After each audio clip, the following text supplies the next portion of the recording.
Welcome back to my channel bro. നമ്മൾ ഇന്ന് discuss ചെയ്യാൻ ഉദ്ദേശിക്കുന്നത് ഇഗ്നിസ് വേഴ്സസ് വാഗണാറാണ്. എല്ലാവരും സോഷ്യൽ മീഡിയയിലൊക്കെ നോക്കിയാൽ അറിയാൻ പറ്റും, എല്ലാവരും പ്രൊമോട്ട് ചെയ്യുന്നത് ഇഗ്നിസ് ആണ്. കാരണം വാഗണാറിനേക്കാളും too much interior premium quality ആയിട്ടുള്ളത് എപ്പോഴും ഇഗ്നിസ് തന്നെയാണ്. പിന്നെ വാല്യൂ ഫോർ മണിയും ഇഗ്നിസ് തന്നെയാണ്. ഓൺലി 30,000 ഡിഫറൻസിനാണ് ഈ പ്രീമിയം ഇഗ്നിസ് വാഗണാറിനേക്കാളും കൂടുതൽ നൽകണം. ഓക്കെ, ഇഗ്നിസിന്റെ നമ്മൾ ആൽഫ വേരിയന്റ് നമ്മൾ കൺസിഡർ ചെയ്യണില്ല, കാരണം ആ റേറ്റിന് നമുക്ക് ബലേനോ, മാരുതിയുടെ തന്നെ ബലേനോ അല്ലെങ്കിൽ ഗ്ലാൻസ, ടൊയോട്ടയുടെ ഗ്ലാൻസ അവൈലബിൾ ആണ്. അതുകൊണ്ട് നമ്മൾ ആൽഫ വിട്ടു. പിന്നുള്ളത് സീറ്റ ഉണ്ട്, പിന്നെ ഡെൽറ്റ, പിന്നെ ബേസ് വേരിയന്റ് ആയിട്ടുള്ള സിഗ്മ ഉണ്ട്. അങ്ങനത്തെ സിഗ്മ നോക്കണ്ട, ഡെൽറ്റ ഉണ്ട്, സീറ്റ ഉണ്ട്. സീറ്റ വാല്യൂ ഫോർ മണിയാണ്. 8 lakh ബഡ്ജറ്റിന് അലോവിയിൽ ഡിഫോഗർ, വൈപ്പർ എല്ലാം അവൈലബിൾ ആണ്. ഇന്റീരിയർ പ്രീമിയം ക്വാളിറ്റി നല്ലതാണ്. പിന്നെ എനിക്കറിയാൻ പറ്റും ജപ്പാനിൽ നിന്ന് ജപ്പാനിലേക്ക് എക്സ്പോർട്ട് ചെയ്യണ സെയിം ക്വാളിറ്റി തന്നെയാണ് ഇവിടെ ഇഗ്നിസ് വരുന്നത്.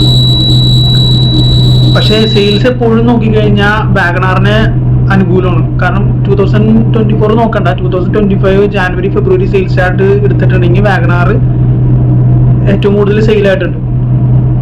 ഈ ടാക്സിക്കാരും ഏറ്റവും കൂടുതൽ ചൂസ് ചെയ്യണത് എപ്പോഴും വാഗണാറാണ്. ടാക്സിക്കാരുടെ മെയിൻ ചൂസിങ് പോയിന്റ് ഏതാണെന്ന് വെച്ചാൽ VXi വേരിയന്റ് വിത്ത് CNG ആണ് അവർ ചൂസ് ചെയ്യണത്. ZXi വന്നു കഴിഞ്ഞാൽ 4 സിലിണ്ടർ വരും. 4 സിലിണ്ടർ വാഗണാറിനെ അപേക്ഷിച്ച് വാഗണാർ 4 സിലിണ്ടർ എന്താണെന്ന് വെച്ചാൽ അത് K10C സീരീസ് ആണ്. അത് ഡ്യുവൽ VVT ആണ്. കുറച്ചും കൂടി മൈലേജ് കോൺഷ്യസ് ആയിട്ടുള്ളവർ വാഗണാറിന്റെ എഞ്ചിൻ കുറച്ചും കൂടി നല്ലതാണ്. K10B സീരീസിൽ പെടുന്നതാണ് ഇഗ്നിസിന്റെ എഞ്ചിൻ ഇപ്പോഴും അപ്ഡേഷൻ കൊണ്ടുവന്നിട്ടുള്ളത്. അതുകൊണ്ട് തന്നെ നല്ല പെർഫോമൻസ് ആണ്. പക്ഷെ മൈലേജിന് കുറച്ച് കോംപ്രമൈസ് ചെയ്യേണ്ടി വരും വാഗണാറിനെ അപേക്ഷിച്ചിട്ട്. എല്ലാവർക്കും അറിയാവുന്ന കാര്യം.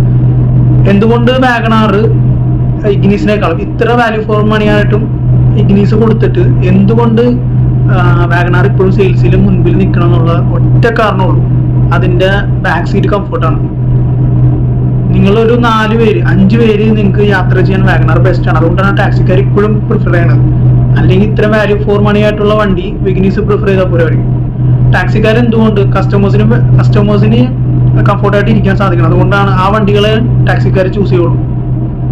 പ്രൈസും കുറവായിരിക്കണം, എക്കണോമി ആയിരിക്കണം. അതുകൊണ്ട് വാഗണാർ കൂടുതൽ സെയിൽസ് നടക്കുന്നുണ്ട് ഇപ്പോഴും.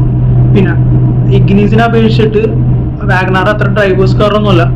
പ്രീമിയം ക്വാളിറ്റി ഇന്റീരിയേഴ്സിന് ഇല്ല, AC ബെഞ്ചിനൊന്നും. ഇൻസ്ട്രുമെന്റ് ക്ലസ്റ്റർ വാഗണാറിൽ ഓപ്പറേറ്റ് ചെയ്യണമെന്നുണ്ടെങ്കിൽ നമുക്കൊരു ബട്ടൺ ഒന്നുമില്ല, ഒരു ചെറിയ ലിവർ അവൈലബിൾ ആണ്. അത് പക്ഷെ ഇഗ്നിസിന് അങ്ങനെ അല്ലല്ലോ.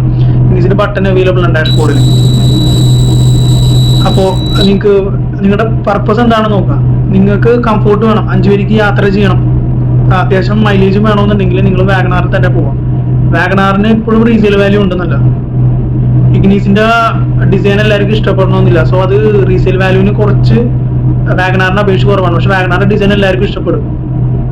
ഡ്രൈവിംഗ് ചെയ്ത് കഴിഞ്ഞാൽ എപ്പോഴും ഇഗ്നിസ് തന്നെ എടുക്കുള്ളൂ. പക്ഷെ വാഗണാർ ഡ്രൈവ് ചെയ്യാൻ നല്ല ബെറ്റർ തന്നെയാണ്.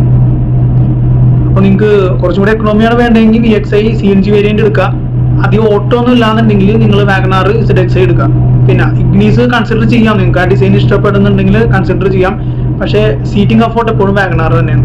സോ അതുകൊണ്ടാണ് ഇപ്പോഴും വാഗണാർ നല്ലോണം സെയിൽ ആവുന്നത്. സോ എല്ലാവരും ഇതൊന്ന് ഓർത്തിരിക്കുക.